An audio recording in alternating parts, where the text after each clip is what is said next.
fiesta y un símbolo precisamente de la paz en el mundo. Señores presidente, muy buenos días, bienvenido a la W.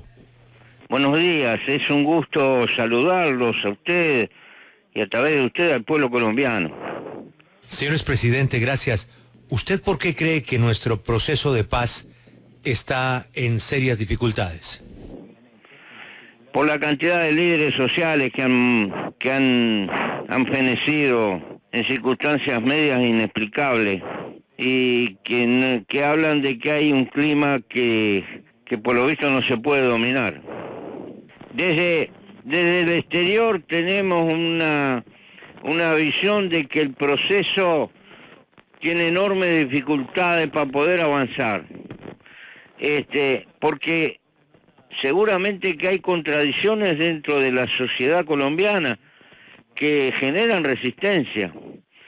Y el gobierno no las ha podido solventar. Sencillamente debe ser un tema difícil de superar y el ámbito, y creo que las coordenadas internacionales tampoco ayudan. La administración del señor Trump no es una administración que se caracteriza por voluntad de negociar o de salir, sino más bien un carácter que busca imponer. Y la historia de este conflicto demuestra que lo que menos funciona a la larga es la imposición. Expresidente Mujica, de hecho, Estados Unidos incluyó a Cuba en su lista negra hace solo unos días, denunciando la presencia en la isla de la guerrilla colombiana del ELN.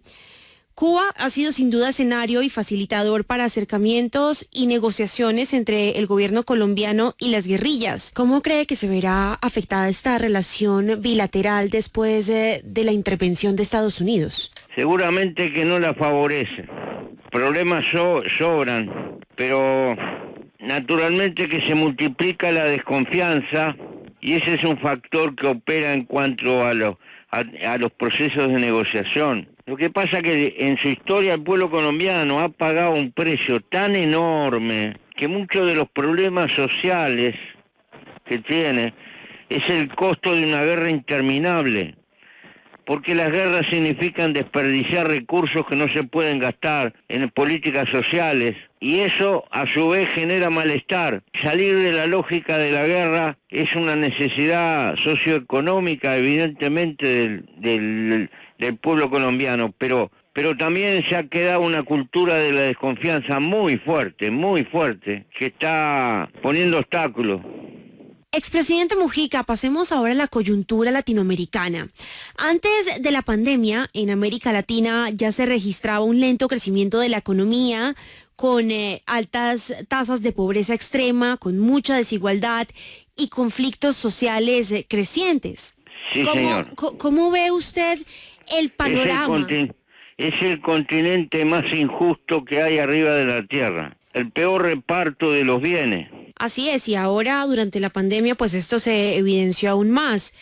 En un panorama post-coronavirus, ¿qué debe ser lo urgente en las agendas de los líderes políticos? No se puede hacer entender, desgraciadamente, que los gobiernos no tienen otro camino que utilizar una fiscalidad un poco pesada para los sectores más pudientes para poder socorrer a la gente que está sumergida, porque si no la distancia se va a multiplicar, pero en el mediano plazo los costos van a ser peores, porque esta dificultad que se nos cae, hay muchos sectores de baja clase media que apenas habían salido de la pobreza, que van a caer de vuelta. Y esos son los que más van a sufrir. Y eso tiene un costo social a la larga porque multiplica las penurias no solo sociales. Esto repercute en la página policial, en la sociedad, en todo. Y creo que gastar un poco de plata ahora en socorrer es ahorrarse problemas de futuro. Pero esto cuesta mucho hacerlo entender. Expresidente, vemos además otra cosa muy importante y es que cada país está manejando un mismo problema de manera muy diferente. Si cada país actúa de manera egoísta y varios niegan ayuda o se rapan los implementos o le quitan apoyo a la OMS, ¿esto significa un cambio en la cooperación internacional o en la globalización? No, hay una notoria debilidad de lo internacional. El hecho de que a esta altura de la pandemia no se haya podido establecer por Naciones Unidas una serie de políticas generales, de recomendaciones generales y de apoyos generales. El mundo precisa una especie de plan Marshall de escala planetaria, porque hay problemas que ningún país solo puede resolver, sobre todo en todo el mundo marginal. Pero eso va a repercutir en el mundo rico. Es inútil porque estamos interdependientes en forma creciente. Pero hay cosas que en este momento, donde se necesita la cooperación, las dos potencias más fuertes de este mundo, se están dedicando a tener conflictos entre ellas cuando precisamos más que nunca que concuerden y cooperen. Realmente, desde el punto de vista internacional, estamos lejos de hacer lo que tendríamos que hacer. Precisamente sobre esto que dice, ¿cree que es conveniente repensar los líderes mundiales? Sí, hay una enorme falencia de mirar un poco lejos. He visto que la señora Merkel es de los pocos que ve un poco más lejos y se preocupa, pero porque el mundo rico parece que va a ser un derroche monetario, va a conceder mucho crédito y mucho subsidio, ya no le va a importar por un tiempo la disciplina fiscal.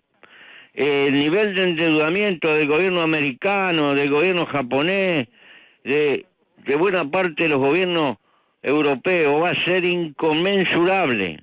Y tal vez ellos logren reactivar en parte los costos de su economía. Pero los que estamos en la orilla del mundo no vamos a tener esa participación. Entonces seguramente que vamos a pagar un precio y ojalá que me equivoque. Hablemos de Uruguay, señor Mujica. América Latina es el nuevo foco de la pandemia del coronavirus. Sin embargo, Uruguay logró frenar el virus sin cuarentena obligatoria y ya camina a una reapertura total.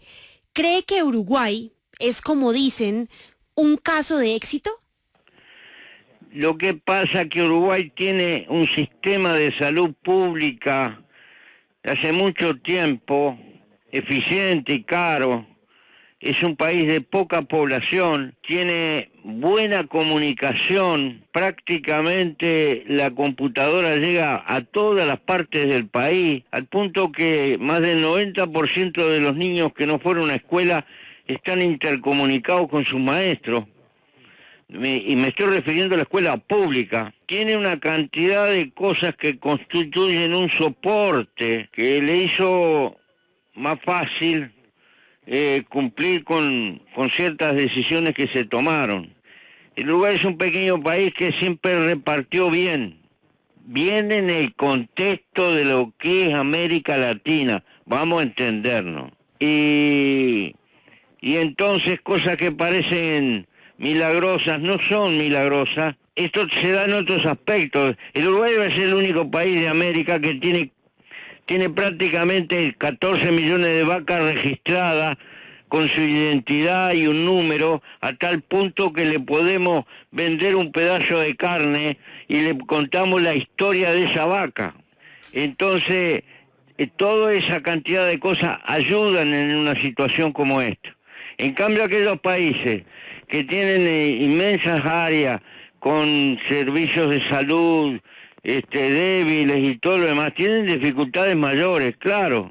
Expresidente, en Uruguay y Colombia y otros países de la región ya se empieza a hablar de una nueva normalidad. ¿Qué cree va a ser lo nuevo después de vivir en esta pandemia? Sí, nueva porque tendremos que aprender a funcionar y tratar de estar siempre a un par de metros unos de otros y evitar abrazarnos y una cantidad de cosas que son difíciles. De normalidad no tiene nada, pero no tenemos otra alternativa porque tampoco podemos estar eternamente paralizados. Entonces tenemos que conjugar y reinventar disciplinas y mecanismos para poder hacer las cosas, pero no las podremos hacer como antes, y ello nos multiplica las dificultades y en algunos casos también hasta los costos, porque no tenemos otra respuesta que tratar de evitar el contagio. Claro, y hay un asunto que usted ha tocado en diferentes conferencias y programas y es vivir de manera austera. ¿Cree que esta emergencia de verdad nos ha enseñado el verdadero valor de las cosas y lo que es realmente necesario? Es difícil porque estamos en sociedades muy bombardeadas en el sentido de que la propia economía necesita que imperiosamente seamos compradores compulsivos. Y más que ser austeros, siempre estamos conformando cuentas que tenemos que pagar. Y ese espíritu que nos lleva a confundir ser con tener, nos crea una ansiedad y a la larga un desconformismo terrible. Mi manera de pensar, filosóficamente soy una especie de neoestoico, pero me doy cuenta que mi manera de pensar la puede admirar mucha gente, pero difícilmente la pueda seguir. Aprender a vivir con sobriedad es lo más difícil en la época contemporánea por las cosas que nos rodean. Expresidente, quiero viajar ahora a Venezuela y preguntarle, después de estos hechos recientes que se han presentado en este país hermano, Guaidó queda muy deslegitimado y Maduro no es reconocido por muchos países. ¿Cómo lograr confianza entre las partes para lograr una salida negociada y pacífica y que al final el pueblo venezolano pues salga de esta crisis? Yo no tengo la fórmula, pero el mundo llevó una fórmula que es de lo peor. Porque mira, a lo largo de los años, cada vez que se le aplican sanciones económicas a un país, el que sufre no es el gobierno de turno, son los pueblos. Eso lo vimos con la España franquista, pero yo te puedo garantizar que en la década del 40 el pueblo español pasó hambre y desesperación, porque las medidas restrictivas que tiraron sobre Franco, a Franco no le hicieron nada, pero al pueblo español le hicieron pasar desesperación y hambre. Y creo que las medidas económicas sirven para radicalizar el fanatismo, pero estamos en un mundo que opera así. Así que no veo condiciones que se puedan negociar nada por ahora. Usted vive en una pequeña chacra, ¿será que América Latina va a empezar a valorar más a sus campesinos y va a pensar ahora sí en una seguridad alimentaria? Sería ahora, y que América Latina por encima de las visiones que puedan tener sus respectivos gobiernos, que unos podrán ser de derecha, otros de izquierda y otros de centro, no importa, comprenda el valor que tiene el establecer políticas que nos permitan juntarnos y no aparecer en el mundo divididos, porque somos una hoja al viento, casi no pesamos, somos insignificantes, todos juntos podríamos ser algo. Pero hemos construido muchos países y nos falta construir la nación. Expresidente, pues muchísimas gracias. Quería hacerle una última pregunta. Hace 6 días fue su cumpleaños número 85. ¿Cómo pasó ese día en el confinamiento? Bueno, yo vivo en una chacra afuera, me gusta trabajar la tierra, me divierto con los bichos y con las cosas de la naturaleza. Hace como 3 meses que que prácticamente no salgo de mi casa. Yo no solo tengo un problema de edad, no me puedo vacunar porque tengo una enfermedad inmunológica. Así que ve que estoy dependiente de cuidarme nada más. Pues feliz cumpleaños, un poco tarde, 6 días tarde, pero feliz cumpleaños, expresidente Mujica, y muchísimas gracias por estar Bueno, con nosotros en W Radio. Gracias y vaya un saludo.